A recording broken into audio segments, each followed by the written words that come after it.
நடிகரும் karate பயிற்சியாளருமான karate Husaini இரத்த புற்றுநோயால் பாதிக்கப்பட்டிருந்த நிலையில் சிகிச்சை பலனின்றி அவர் நள்ளிரவு காலமானார். அவருக்கு வயது 60. கடந்த சில நாட்களாகவே புற்றுநோயால் மருத்துவமனையில் தீவிர சிகிச்சை எடுத்து வந்த அவர் தான் பிழைக்க மாட்டோம் என்பதை அறிந்து கொண்டு தனது உடலையும் தானம் செய்தது அனைவரையும் கண்ணீர் மல்க செய்தது. கராத்தே ஹுசைனிக்கு திரையுலக பிரபலங்கள், அரசியல் தலைவர்கள் மற்றும் ரசிகர்கள் என பலரும் அஞ்சலி செலுத்தி வருகின்றனர். தனது கராத்தே திறமை மூலம் பல கராத்தே மாணவர்களை உருவாக்கி வந்த ஹுசைனி சினிமாவிலும் பல படங்களில் நடித்து மக்கள் மத்தியில் பிரபலமானார். விஜய் நடித்த பத்ரி படத்தில் அவர் நடித்த கதாபாத்திரம் மிகவும் அதிகமாக பேசப்பட்டது. அந்த படத்தில் மட்டுமின்றி ஹுசைனி பல தமிழ் சினிமாக்களில் நடித்துள்ள நிலையில் அவர் குறித்த ஒரு சின்ன பயோவை தற்போது நாம் பார்க்கலாம். 1964ஆம் ஆண்டு டிசம்பர் மாதம் மதுரையில் பிறந்து வளர்ந்தவர்தான் ஹுசைனி. கராத்தே மாஸ்டராக மாறி மாணவர்களுக்கு மார்ஷியல் ஆர்ட்ஸ் கலைகளை சொல்லி வந்த அவருக்கு பாலச்சந்தர் இயக்கத்தில் கமல்ஹாசன் நடிப்பில் வெளிவந்த புன்னகை மன்னன் படத்தில் இலங்கை தமிழராக நடிக்கும் வாய்ப்பு கிடைத்தது. 1986ஆம் ஆண்டு அந்த படத்தின் மூலம் தமிழ் சினிமாவில் நடிகராக அறிமுகமானவர்தான் கராத்தே ஹுசைனி. கமல்ஹாசனின் புன்னகை மன்னன் படத்தில் அறிமுகமான ஹுசைனி அடுத்ததாக ரஜினிகாந்த் நடித்த வேலைக்காரன் படத்திலும் ஒரு சிறிய ரோலில் நடித்தார்.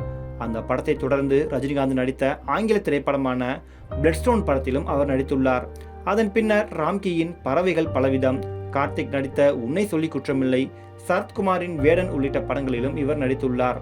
அருண் பிரசாத் இயக்கத்தில் 2001ஆம் ஆண்டு வெளியான விஜய் நடித்த பத்ரி படத்தில் பாக்ஸிங் பயிற்சியாளராகவே ஹுசைனி நடித்திருப்பார். அந்த படத்தின் மூலம் இவருக்கு மிகப்பெரிய பிரபலமும் கிடைத்தது. ஆனால் அதன் பின்னர் சினிமாவில் நடிப்பதை முற்றிலுமாக நிறுத்தி கொண்டு கராத்தே பயிற்சி அளிப்பதில் மட்டுமே கவனமாக செயல்பட்டு வந்தார். விக்னேஷ் சிவன் இயக்கத்தில் விஜய் சேதுபதி, நயன்தாரா, சமந்தா உள்ளிட்ட பலர் நடித்து கடந்த 2022ஆம் ஆண்டு வெளியான காத்துவாக்கல 2 காதல் படத்திலும் கராத்தே பயிற்சியாளராக நடித்திருந்தார். ஹுசைனி நடிப்பில் வெளியான கடைசி படம் என்றால் கடந்த ஆண்டு வைபவ் நடித்த சென்னை சிட்டி கேங்ஸ்டர்ஸ் படம்தான். இது தவிர கலர்ஸ் தமிழில் 2022ஆம் ஆண்டு ஒளிபரப்பான வெல்லும் திறமைகள் ரியாலிட்டி ஷோவிலும் நடுவராக செயல்பட்டார். உடல்நலக் குறைவு காரணமாக மருத்துவமனையில் படுத்த படுக்கையாக இருந்த ஹுசைனி காலமான செய்தி அனைவரையும் சோகத்தில் ஆழ்த்தியுள்ளது. நடிகர் விஜய் அஞ்சலி செலுத்த வருவாரா என்கிற கேள்வியும் ரசிகர்கள் மத்தியில் எழுந்துள்ளது.